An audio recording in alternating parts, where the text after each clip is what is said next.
যে কোনো কিছুই আমাদের দেশের কনটেক্সটে খুবই গুরুত্বপূর্ণ, কারণ আমাদের দেশ, আমরা বলি নদীমাতৃক দেশ, এবং আমাদের যে পরিমাণ মিঠা পানি আছে এটা আমাদের দেশের একটা খুব বড় সম্পদ।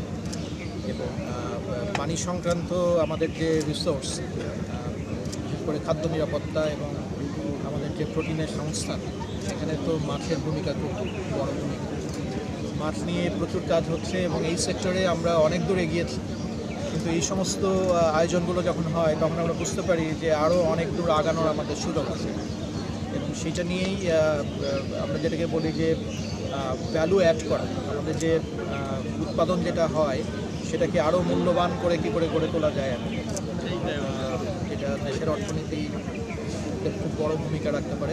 সেটা নিয়ে আজকে এখানে আলাপ আলোচনা হচ্ছে এবং বিভিন্ন স্টল আছে যে অনেক ইনোভেটিভ আইডিয়া মাছ ফিশ প্রোডাক্ট থেকে আরও কীভাবে এটাকে মানুষের কাছে পৌঁছে দেওয়া যায় সেগুলো নিয়ে কাজ করছে।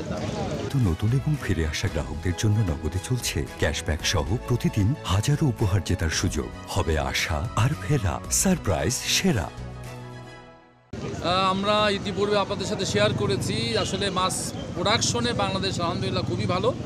এখন যেটি দরকার ফুড সেফটির কথা বলা হচ্ছে, অর্থাৎ ফিশ অফ ফিশারি যে প্রোডাক্টগুলো হচ্ছে তার স্বাস্থ্য ঝুঁকি বিবেচনায় নিরাপত্তা বিধান করে প্রোডাক্টগুলো তৈরি করা বা মাছ উৎপাদনে যে ফুড সেফটির যে বিষয়টা সেটি আমাদেরকে এনশিওর করা, সেটি হচ্ছে মূল বিষয় এখন যেটা।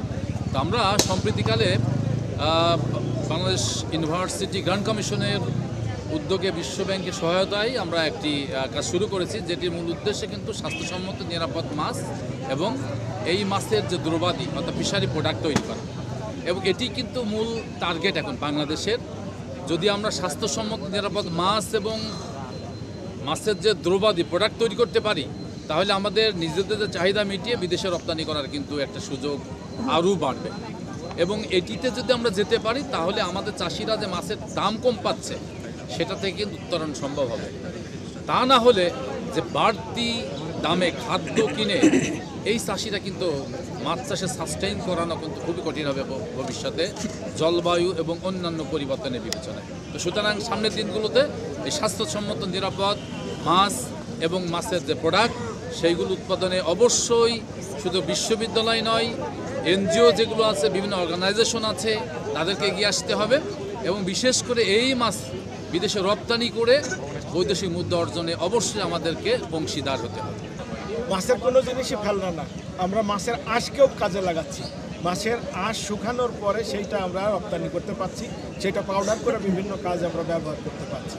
অতএব মাছ যদি আমরা মাছের সমস্ত অংশই যদি আমরা ব্যবহার করি এবং কাজে লাগাই তাহলে মাছ দিয়ে আমরা অনেক কিছু করতে পারবো।